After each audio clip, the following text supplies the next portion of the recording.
Chapitre 26. La société, la crise du sentiment de la patrie. Venons-en maintenant au domaine social proprement dit.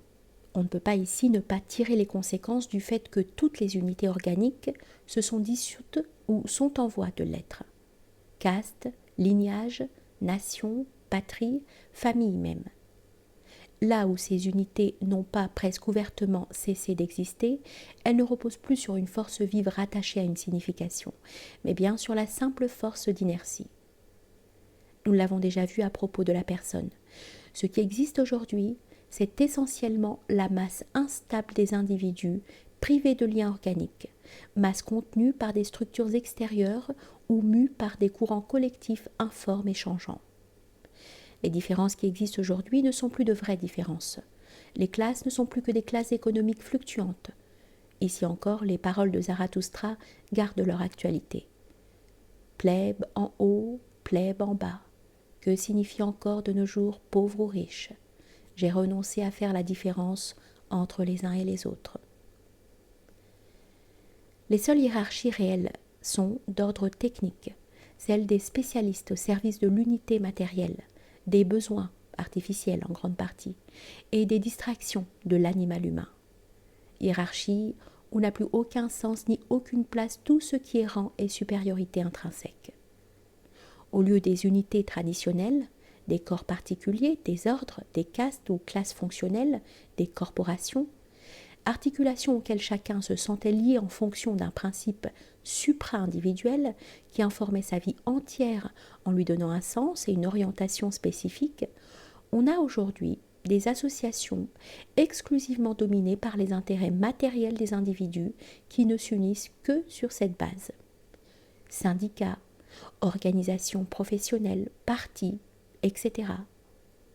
L'état informe des peuples, devenus de simples masses, est tel qu'il n'y a pas d'ordre possible qui n'ait un caractère nécessairement centralisateur et coercitif.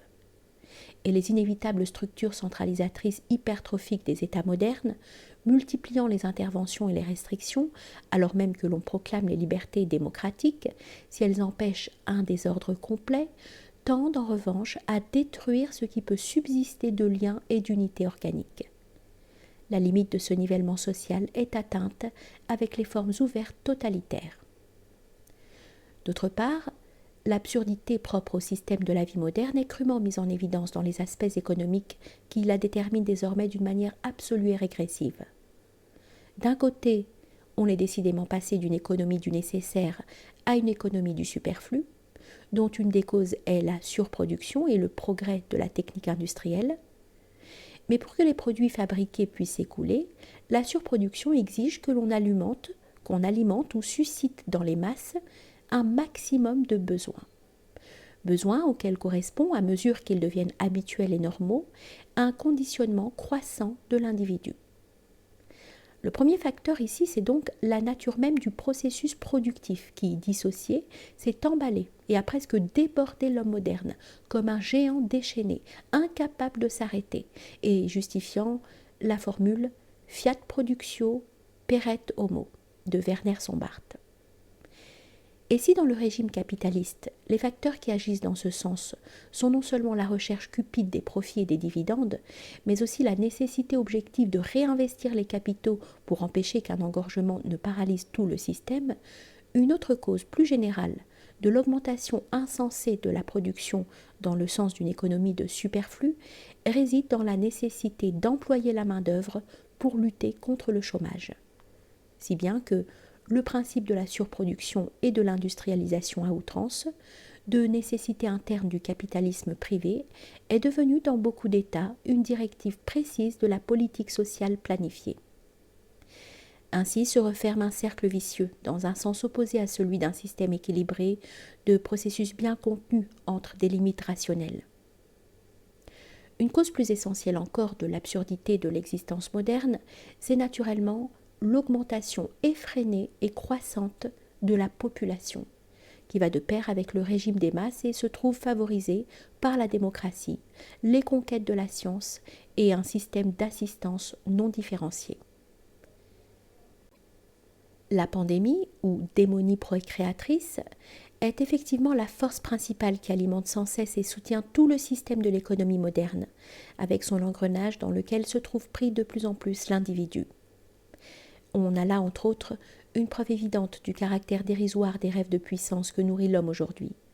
Ce créateur de machines, ce maître de la nature, cet initiateur de l'ère atomique, se situe presque au même niveau que l'animal ou le sauvage, pour ce qui concerne le sexe. Il est incapable de mettre le moindre frein aux formes les plus primitives de l'impulsion sexuelle et à ce qui s'y rattache.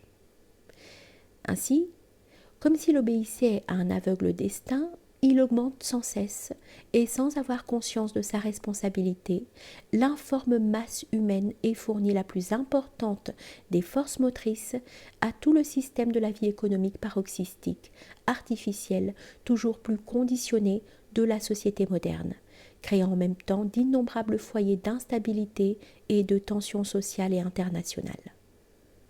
Le cercle se referme donc d'un autre point de vue aussi. Les masses potentielles de main-d'œuvre excédentaire alimentent la surproduction qui, à son tour, cherche des marchés toujours plus larges et des masses toujours plus grandes pour leur faire absorber ces produits. Il ne faut pas négliger non plus le fait que l'indice de l'accroissement démographique est d'autant plus élevé que l'on descend plus bas dans l'échelle sociale, ce qui constitue un facteur supplémentaire de régression. Des constatations de ce genre, sont évidentes jusqu'à en être banales et pourraient être facilement développées et corroborées par des analyses particulières. Et il suffit toutefois de dégager sommairement les points essentiels pour justifier le principe du détachement intérieur, non seulement à l'égard du monde politique actuel, mais aussi à l'égard de la société en général. L'homme différencié ne peut faire partie d'une société qui, comme la nôtre, est informe, et non seulement est descendu au niveau de valeurs purement matérielles, économiques, physiques, mais en outre vit et se développe à ce même niveau dans une course folle et sous le signe de l'absurde. La politeia implique donc aussi une prise de position des plus fermes contre tout mythe social. Il ne s'agit pas ici des seules formes extrêmes ouvertement collectivistes de ce mythe, des idéologies qui n'accordent d'essence à la personne qu'en tant qu'élément d'une classe ou d'un parti et proclament, comme dans la zone marxistico-soviétique, que l'individu n'ayant pas d'existence propre hors de la société, il n'existe aucun destin ni bonheur personnel distinct de ceux du collectif. Il faut repousser pareillement l'idéal plus général et plus atténué de la socialité, qui sert si souvent de mot d'ordre aujourd'hui, même dans le monde dit libre, après la disparition de l'idéal de l'État véritable. L'homme différencié dont nous nous occupons se sent absolument hors de la société, conteste toute justification morale à la prétention de l'inclure dans un système absurde, et peut comprendre non seulement celui qui est hors de la société, mais même celui qui est contre la société, contre cette société.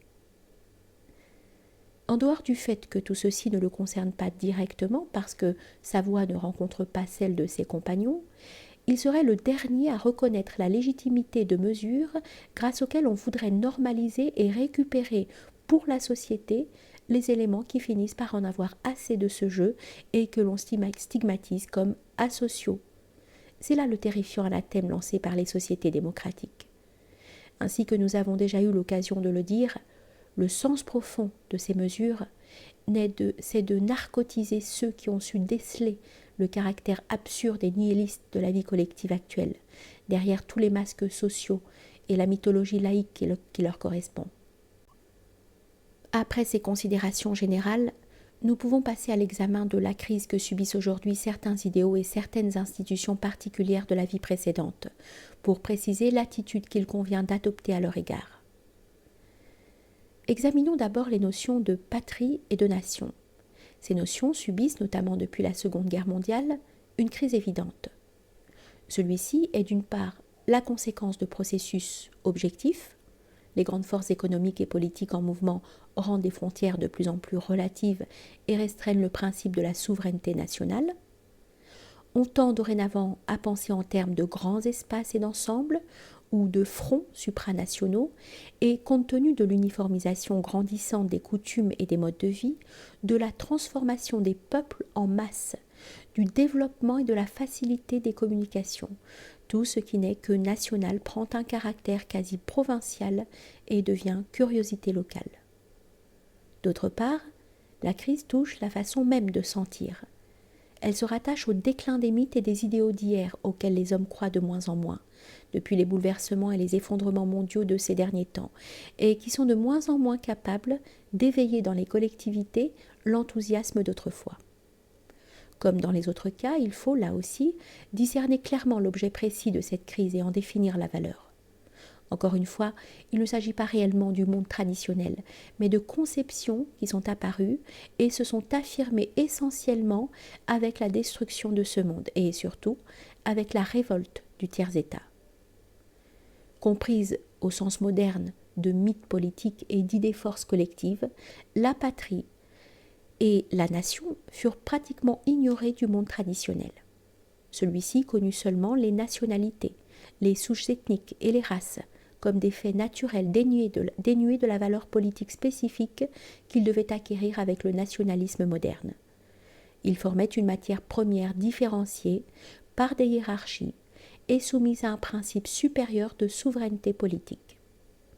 Dans beaucoup de cas, ce principe supérieur représentait l'élément premier, la nation l'élément secondaire et dérivé, car unité de langue, territoire, frontières naturelles, relative homogénéité éthique, ethnique, l'emportant sur la rencontre et le mélange de différents sangs, tout ceci n'existait pas au début et ne fut souvent que le résultat d'un processus de formation se poursuivant au cours des siècles, provoqué par un centre politique et par des liens loyalistes et féodaux avec celui-ci.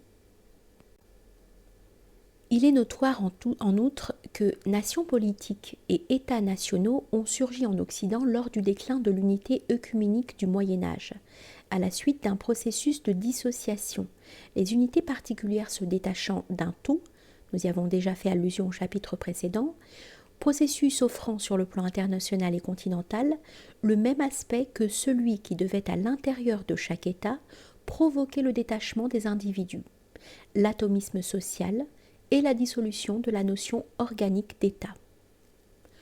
Au reste, dans une certaine mesure, les deux processus ont été parallèles. Le premier exemple historique, offert par la France de Philippe le Bel, nous montre déjà que l'acheminement vers l'État national va de pair avec un processus anti-aristocratique, un début de destruction des articulations d'une société organique, provoquée par l'absolutisme et la constitution de ces pouvoirs publics centralisés qui devaient occuper une place de plus en plus prépondérante dans les États modernes. En outre, on connaît la relation étroite qui existe entre la dissolution correspondant à la Déclaration des droits de l'homme et du citoyen de 1789 et l'idée de patrie, de nation et de révolution. Le terme même de patriote était inconnu avant la Révolution française. Il apparaît pour la première fois en 1789 et 1793 pour désigner ceux qui défendaient la Révolution contre les monarchies et les aristocraties. De même, dans les mouvements révolutionnaires européens de 1848 et de 1849, le peuple, la nation et le patriotisme d'une part, la Révolution, le libéralisme, les constitutions, les tendances républicaines et antimonarchiques de l'autre, furent liés et souvent inséparables. C'est dans ce climat, donc en marge de la révolution bourgeoise ou du tiers-État, que la patrie et la nation ont pris un sens surtout politique, et cette valeur de mythe qui devait se préciser de plus en plus avec les idéologies ouvertement nationalistes qui suivirent. Les sentiments patriotiques et nationaux sont par conséquent liés à la mythologie de l'époque bourgeoise, et c'est seulement à cette époque, c'est-à-dire durant la période relativement brève qui s'étend de la Révolution française à la Première ou même à la Seconde Guerre mondiale, que l'idée de nation a réellement joué un rôle déterminant dans l'histoire de l'Europe, en liaison étroite avec les idéologies démocratiques. C'est le même rôle impliquant les mêmes présuppositions, c'est-à-dire les mêmes dissolutions internes antitraditionnelles et modernisantes que joue en ce moment cette idée parmi les peuples non européens en voie d'émancipation. Quand on est passé des formes atténuées du patriotisme aux formes nationalistes radicales, le caractère régressif de ces tendances est devenu évident, ainsi que leur contribution à l'apparition de l'homme-masse dans le monde moderne.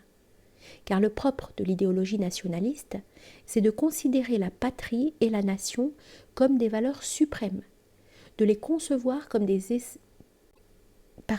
comme des entités mystiques presque dotées d'une vie propre et ayant un droit absolu sur l'individu, alors que celles-ci ne sont en réalité que des réalités dissociées et informes, en ce qu'elles nient tout véritable principe hiérarchique et tout symbole ou marque d'une autorité transcendante.